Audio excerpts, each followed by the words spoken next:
Ինչի չկա մետրոյի կայարանը, հա, սա արդարացում չի, էլի, սա իրականում բարդ պրոցես է, եւ այս բարդ պրոցեսում ես դες վստահեցնում եմ, ոնց ունեցել ենք կասկադը, տենց ունենալու ենք մետրոյի կայարանի կառուցումը։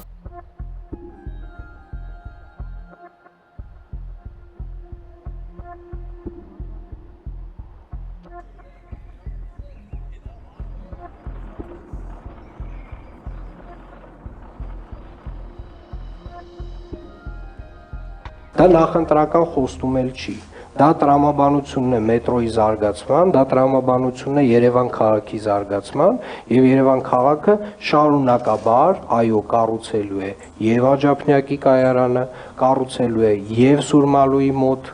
հատվածում գտնվող կայարանը եւ այո, ըստ հետագա զարգացման տրամաբանության հաջորդ կանգառը լինելու է Նազարբեկյան թաղամասում։ Ասեք, ասեք, քվեաթերթիկ համար 2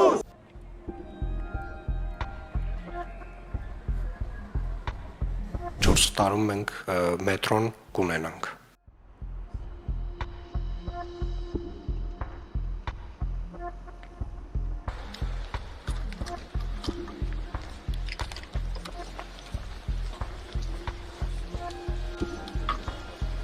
Ավելի լավ է մենք մի փոքր ավել ժամանակ ծախսենք այս նախագծման փուլում, տեղ հսկողության ընտրության հարցում, ավելի որակյալ աշխատանք ստանալով։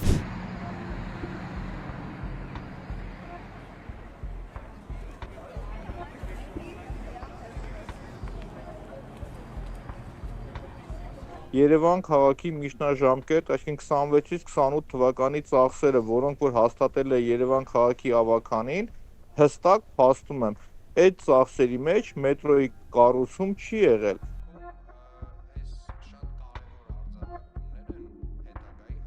Որովհետև մենք ունենք տրված խոստում Աջափնյակի կայարան կառուցման, այդ կայարանը կառուցվելու է եւ երբ որ պետք է ես միջամտեմ, Տիկին Բաբայան, խնդրում եմ ինձ պարբերաբար տեղյակ պահեք, որովհետեւ սա չի կարելի, այսպես ասած, տենց բյուրոկրատական ընթացքին թողնել, որովհետեւ ինքը այդ հենց դանդաղ իր մահով կմահանա։